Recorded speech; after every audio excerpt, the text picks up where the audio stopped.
Ce soir, nous sommes fiers de vous présenter de No Man's Land à People's Land, un projet utopique dont la volonté ultime est de permettre une connexion globale à travers la ville de Québec, autant au niveau du territoire que de la population. D'ici 2020, nous aspirons à une ville orchestrée par un réseau d'axes verts dynamiques de mobilité douce.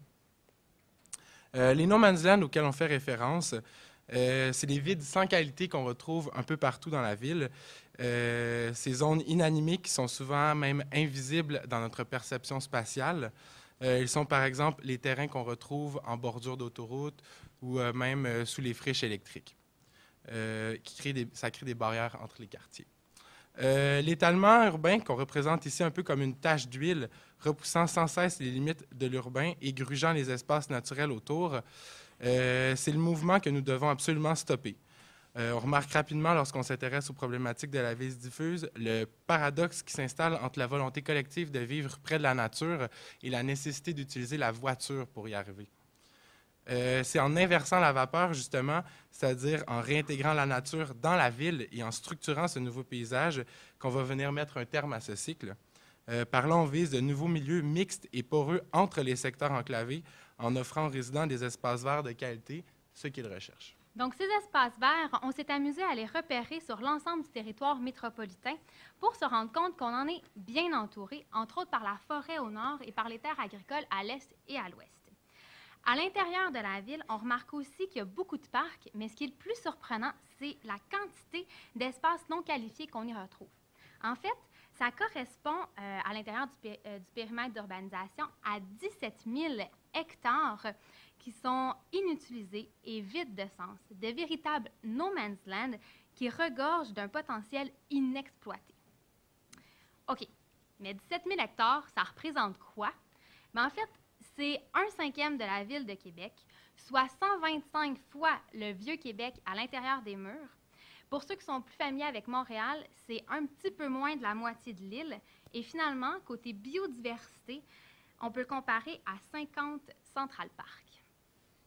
C'est en se basant sur ces constats que No Man's Land à People's Land propose pour Québec 2020 la création d'un réseau, un milieu de vie vibrant à partir des grands axes urbains et des non-lieux qui leur sont attachés. La transformation vise à éliminer les barrières de manière à reconnecter le territoire par une intégration paysagère.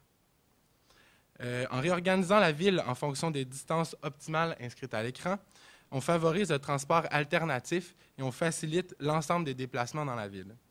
C'est cette intervention qui incite un délaissement total de la voiture et qui vise à l'utilisation de mobilités douces telles que la marche, le vélo, le tram. Afin d'établir un réseau durable et profitable, on s'est basé sur le parcours existant, c'est-à-dire les autoroutes que vous voyez représentées en rose et les boulevards périphériques en pointillés pour créer nos axes principaux et les friches électriques que vous voyez en jaune pour venir justement consolider et faciliter les déplacements transversaux. Donc, cette métamorphose, autant au niveau de la structure que des usages, aspire à une ville sans compromis, où l'effervescence et la proximité à la nature font partie du quotidien. Donc, imaginez un milieu de vie où vous êtes en tout temps, à moins de 15 minutes de marche, près du transport en commun, des services de proximité et des grands parcs naturels. Le paysage structurant, composé d'esplanades, de jardins linéaires et de places publiques, forme le maillage continu du nouvel écosystème de la ville, répondant ainsi à l'idéologie du sans compromis. De plus, les lames paysagères ordonnent le développement des espaces bâtis et définissent les limites de rayonnement du réseau. Donc, sur ce schéma, on voit deux quartiers qui sont séparés par des friches autoroutières. Puis, en les comparant à des zones en vibration, on se rend compte que plus elles se rapprochent de la barrière qui est l'autoroute, plus elles s'éteignent ou même jusqu'à mourir complètement. Je parle des zones ici. Puis, c'est ce qui se passe avec les quartiers au niveau de leur densité.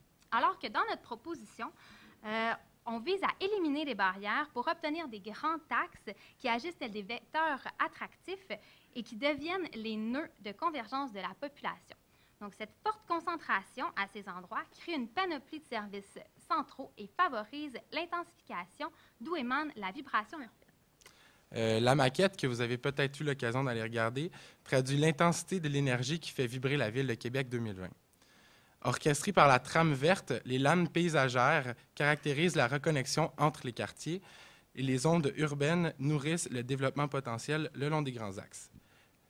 les dimensions différentes et la disposition des lames sur la maquette représentent la densité, alors que la lumière représente le dynamisme et l'effervescence de la nouvelle ville.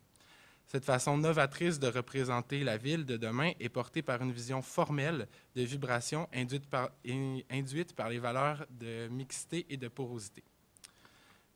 Par le remaniement complet des structures autoritaires actuelles, on redonne les espaces vides à la population tout en créant une multitude de liens entre les collectivités.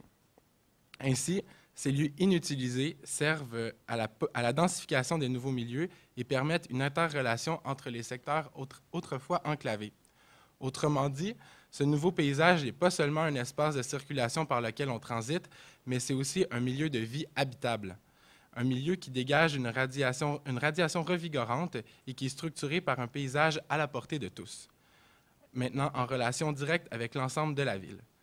Par cette idée de générer la ville de proximité axée sur la diversité, on souhaite redonner une dimension sociale forte au sein des quartiers et en valorisant les lieux d'échange et les points de rencontre au cœur même des axes maintenant denses et vivants. Enfin, la requalification des grands axes, incluant leur espace délaissé, offre une ville de proximité liée par un système de transport alternatif ramifié en fonction du paysage qu'il qualifie et dont il profite à la fois. Finalement, pour Québec 2020, ce qui fut non-lieu sera désormais requalifié et redonné à tous.